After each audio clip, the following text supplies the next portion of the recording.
Hi students, I really hope you all are doing good.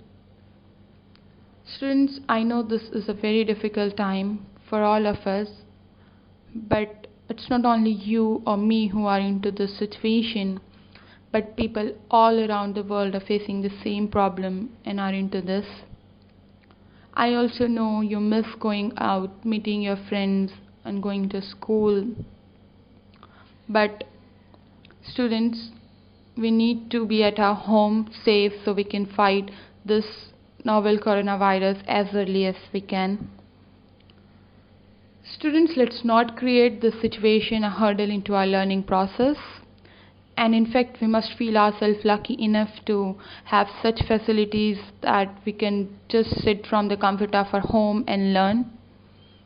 So, I'm Kashish and today we are going to begin with the very first chapter of our literature. I hope you all are ready with this. So let's start. So students, the first chapter of your English literature is Leaving the Valley. This is actually an extract that is adapted from a book called I Am Malala, which is written by a young girl, a Pakistani young girl named Malala Yousafzai. This is actually her autobiography, and the name of the book is I Am Malala, and this extract, Leaving the Valley, is one part, or you can say one chapter of her autobiography. So before beginning with the chapter, let me give you some detail about Malala. Malala Yousafzai was born on July 12, 1997 in Mingora, Pakistan. This Mingora area is located in the country's Swat Valley area, and the first few years of her life, this area remained popular for tourist spot, but soon the area began losing its charm and popularity as the Taliban tried to take control of this area. Now, who are Taliban? Taliban is actually an extremist group from Afghanistan. They claim themselves as the follower of Islam, but many people do not agree with this as their beliefs are completely against what is actually in Islam, and majority of the Muslims do not accept the fact that they are the followers of Islam. They are actually fighting because they want the leader to be in charge of like Afghanistan and the neighboring areas, and the Taliban wants the country into what they believe would be the world's like purest form, or ruling the way they want the country to rule the way they want it. So when Taliban control an area, in that area they ban many things, including the education for girls, or allow makeup for girls, or kite flying, or films. There are many strict laws and extreme punishments for those who try to go against the Taliban rules. While they were in control, they had a complete hold over the area that they took under their control, and in that area they tried to ban the education for girls, and particularly they tried to take the freedom from women, and everything was the women were kept under a strict control, and those who tried to go against their laws, there was an extreme punishment waiting for them. So soon the area where Malala used to live with her family, that area came under the Taliban's control, and Taliban people there were trying to take the girls' power and were attacking the girls' school.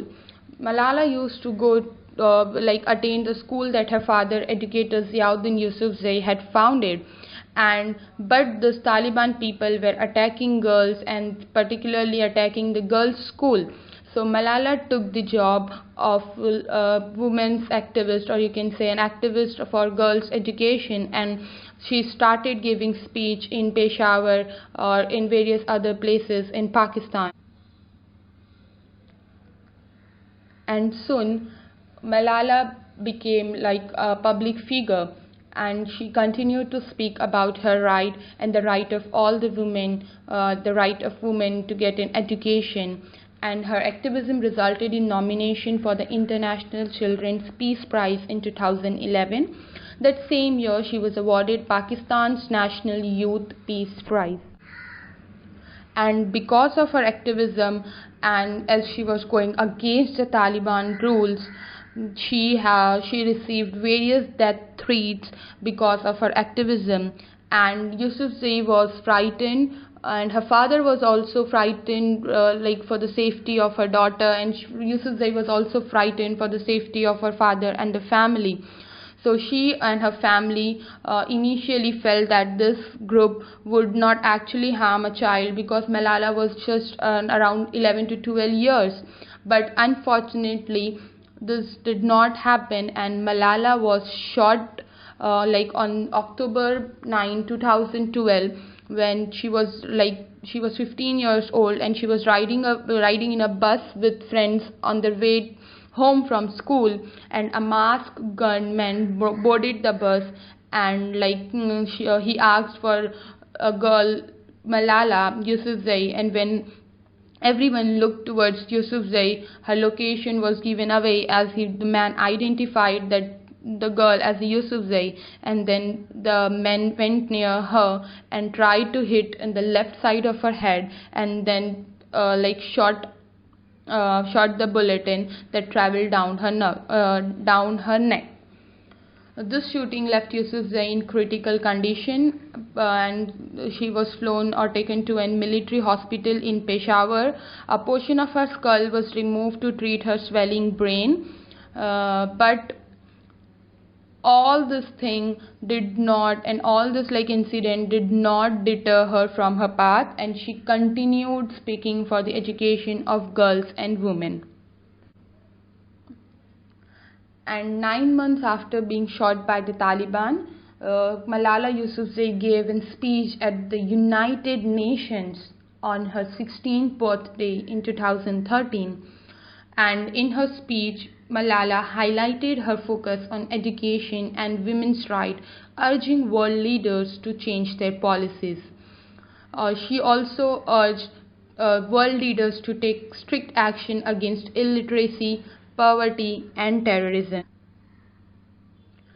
And after her speech, the Secretary of United Nations, General Ban Ki-moon, announced that every year, July 12th, that is the birthday of Malala Yousafzai, to be observed as Malala Day all over the world in honor of the young leaders' activism to ensure education for all children. In the year 2013, Malala was nominated for Nobel Prize, but unfortunately she did not win that time. But in October 2014, when Malala was just 17 years old, she received the Nobel Peace Prize and became the youngest recipient of this of Nobel Peace Prize. She received this award along with Indian children's rights activist Kailash Satyarthi. Apart from Nobel Peace Prize, she has received several other awards and honors. Apart from awards, she was also given the an honorary Canadian citizenship in April 2013.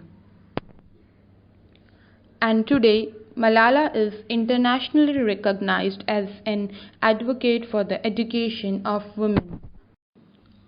So before beginning with the chapter, let me give you some detail about Malala. Malala Yousafzai was born on July 12, 1997 in Mingora, Pakistan.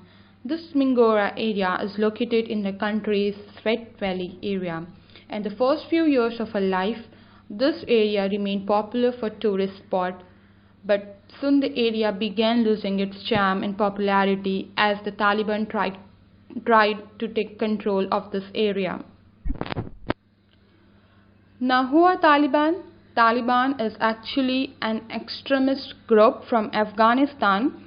They claim themselves as the follower of Islam, but many people do not agree with this, as their beliefs are completely against what is actually in Islam, and majority of the Muslims do not accept the fact that they are the followers of Islam. They are actually fighting because they want the leader to be in charge of like Afghanistan and the neighboring areas, and the Taliban wants the country into what they believe would be the world's like purest form, or ruling the way they want the country to rule the way they want it. So when Taliban control an area, in that area they ban many things, including the education for girls, or allow makeup for girls, or kite flying, or films. There are many strict laws and extreme punishments for those who try to go against the Taliban rules. While they were in control, they had a complete hold over the area that they took under their control, and in that area they tried to ban the education for girls, and particularly they tried to take the freedom from women, and everything was the women were kept under a strict control, and those who tried to go against their laws, there was an extreme punishment waiting for them. So soon the area where Malala used to live with her family, that area came under the Taliban's control, and Taliban people there were trying to. Students, I guess it was updated on app that you have to read chapter number 1, that is Living the Valley, and I hope you all read that. Students, it won't be possible for me to go line by line because of time limit, and if you haven't read the chapter yet, I request you to pause the video here, go and read the chapter first and then come back, because unless and until you don't read the chapter once, you won't be able to follow what I will say, because here I'm going to cover this chapter by giving you a detailed summary of what is there in the chapter. And if you haven't read the chapter yet, I request you to read the chapter first and then listen to me. So let's begin. In 2019, as I earlier told you, this chapter is actually an extract that is adapted from a book, I Am Malala. So this is just a part of book called I Am Malala. So this particular scene or this particular part of the book reflects or shows about the days when Malala and her family were forced to leave the place where they were living. And this part takes place in May 2009, when Ziauddin, that is Malala's father, makes the difficult decision to take his family out of Mingora because of the growing violence in that region. And due to that violence, they were forced to flee from there. And in this particular extract, Malala describes the story or describes her experience of how they left the place where they were living. So the area has become too dangerous for a family to live in, and the family decided to leave that place. So Malala is particularly heartbroken with the news of leaving, as she loves her home. Everybody loves their home, and if suddenly someone says or certainly some situation arises where you're forced to leave your home, obviously nobody would be happy in this situation. And similarly, Malala was also not happy. She stood on her roof of her house, looking at the mountains, the snow-topped mountain Elim, and she looked at all the trees around, looking at the leaves that were growing, and she looked at the fruit of apricot tree, and she thought that since years I was eating this apricot fruit, but now as I will leave this area, this fruit will be eaten by someone else. And everything was silent. There was a pin drop silence. There was no sound going, there was no sound around, and the birds were also not creeping.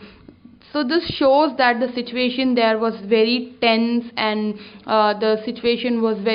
everybody were worried, and everybody were in a threat, and there was a great threat to their life, and they wanted to leave the valley. And she says that she was very sad and very disheartened, and she was also afraid that she did not know whether she will get a chance again to visit this place or visit her home again. And with these thoughts in her mind, she was very, and she describes that whatever is happening, she thought it would not happen, but unfortunately she says that the things were happening, and we were actually, she and her family were actually leaving the Sweat Valley where they used to live. She earlier thought everything would be very fine soon, as when the Taliban people came and tried to capture the area and tried to control the area of Sweat region. The people there were terrified, but at the same time they had hope that the situation soon would become better. But unfortunately nothing improved, and then one day Malala and her family had to leave the place. When Taliban people were forcing the schools to be closed and shut, Malala actually thought this would not happen, and one day the school will start again.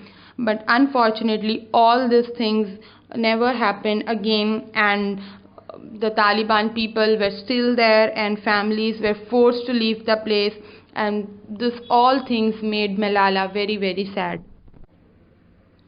And then on May 5, the family leaves together. Malala, her siblings, her parents, her grandmother, her cousin, and his wife and their child. So Malala describes the situation when they were leaving, and she states that she started crying, and when she starts crying, everyone started crying, and as if everyone were waiting for a signal or something, like someone to cry. So everyone started crying, and her cousin's wife, Honey, she started weeping, and everyone was crying. But she states that her mother stayed very calm and composed, and acted as a very courageous woman, because this was a very difficult time for all of us in their family, as they were leaving their place, their house, their home where they had lots of memories together, and they were leaving that place. So it was not an easy task. Obviously it would not be easy for any of us to leave a place where we have so many memories, and with a place where we live through since our birth, and someday suddenly you're forced to leave that place. So it would be very difficult for everyone, and the same situation Malala and her family were in. And then Malala, along with her family, before leaving they offered prayer, and they asked for protection and guidance. And then afterwards they leave Mingora in cars that were provided by their neighbor Safina's parent, and one of Ziauddin's friend, Malala's friend, Dr. Afzal. So there were two cars in which the family traveled. Few members of the family went in Dr. Afzal's car, and few members of the family went in their neighbor's car, Safina, along with their family, as they were also leaving. And there was very little room in the car, so they had to adjust. Malala tried to take the books and the notebooks in her school bag along with few of her belongings. She left all her school awards and photos and all her personal belongings, as it was not possible to carry all the things because they were traveling in someone else's car, and as I already mentioned, there was very little room in the car. But unfortunately Malala's mother ordered her, or you can say said her, that she has to leave her school bag behind, as there was a limited space and we cannot carry all the things together. So she ordered her to take only a few important things, such as clothes or the things that were very important and very necessary for her. So unfortunately she had to leave her school bag behind. And they were not very rich people, so they did not own any expensive thing like laptop or jewelry. Only the valuable items that they had were TV, fridge and washing machine. But they left all those things behind, and they just took their clothes and the very necessary, the items that were very necessary or that were most important for them. They carried that item only. And then they went in the car with Dr. Afzal and Safina. Two cars were there. Few of the family members went in Dr. Afzal's car and few of the family members went in Safina's car. And once they left this wet area, they became IDPs. What is IDPs? IDPs is actually internally displaced persons. And what does internally displaced person means? Internally displaced person or IDP is someone who is forced to flee from his or her home but remain within his or her country's borders. Means someone who is forced to leave their place where they are living but they do not leave the border of the country. So such people or such person becomes IDP. And once Malala and her family left the Swat Valley, they were also counted as IDP. And Malala says that it sounded like a disease. She was very upset that once they were living in the Swat Valley happily with the family, and then soon they became IDP, that is internally displaced person. And she says that it actually sounded like a disease, and like they have no place to go and they were completely displaced. Their home was lost and they are of nowhere now. And soon the journey began. And Malala says that she was devastated by the loss of her school bag, and at the same time she was very upset. Everyone was very upset. Everyone was sad, as they did not know if they would ever see the town again or they would come back to the that place again. So everyone were distressed and everyone were in a very sad mood, as nobody wanted to leave the place, but unfortunately they had to leave the place in order to save their lives. So as everyone was leaving, so the Malala describes the streets which were jam-packed, and the streets were very busy. She says that she had never seen them so busy before, as there was cars and rickshaw, carts and trucks with people and their belongings and their families everywhere. This shows that the situation there was very you can say a very difficult situation, and people were actually living with their families and belongings, taking belongings with them. She says that thousands of people were living with just the clothes they had on their on their backs, and apart from that they did not carry anything, because everyone loved their lives and all wanted to save their life. And it felt like the whole valley was shifting, and there were lots of people on the street as everyone was moving.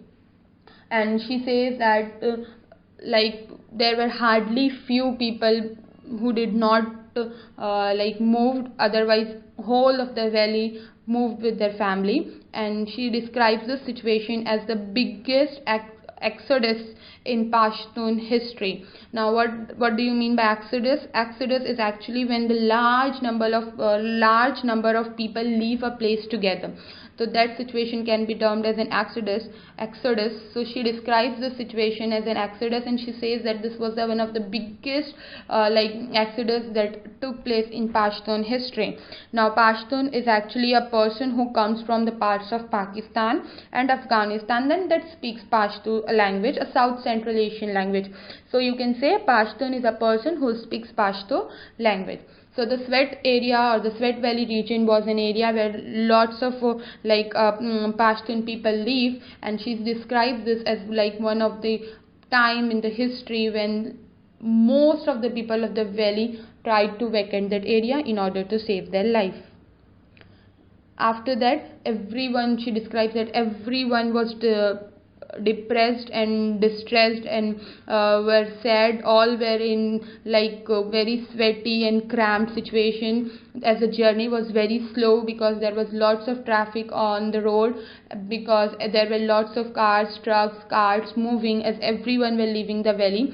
So the The journey was very slow for them, and finally they went like past the mountain and they left the Sweat Valley behind, and they reached Mardin.